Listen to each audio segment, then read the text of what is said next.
au nom de la communauté pygmée, au nom de notre église évangélique de réveil au Congo et au nom des élèves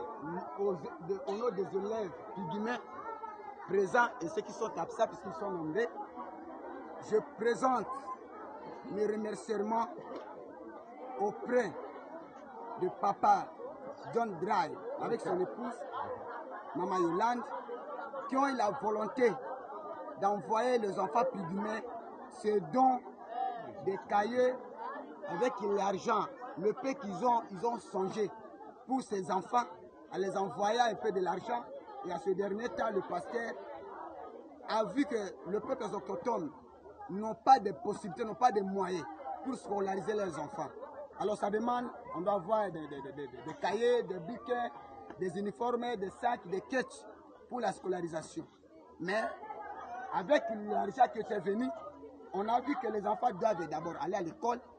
En attendant que l'argent des uniformes ainsi que les sacs puissent arriver, on a acheté les cahiers et le pasteur, pour son amour, pour son esprit pastoral, pour l'amour qu'il manifeste à ces peuples autochtones de la province de l'Équateur, en particulier et en général de la République démocratique du Congo, nous acceptons ce don qu'il a aux frères qui étaient venus par le frère, nos frères qui pensent de nous, surtout papa John Dry, ainsi que ainsi que maman Yolande et tous les autres frères qui ont fait le don dans notre communauté.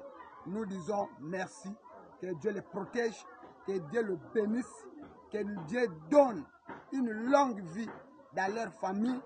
Et papa John Dry, que Dieu le bénisse plus, papa Dry John, que Dieu le bénisse plus d'abondance dans sa vie pour que aux années prochaines, que les enfants pygmées ne puissent pas se déranger, ne puissent pas se lamenter. Ils savent bien sûr dans leur tête que non, avant tous les rentrées scolaires, on aura des dons de cahiers, des uniformes, des sacs et des quêtes pour leur scolarisation. Merci. Merci.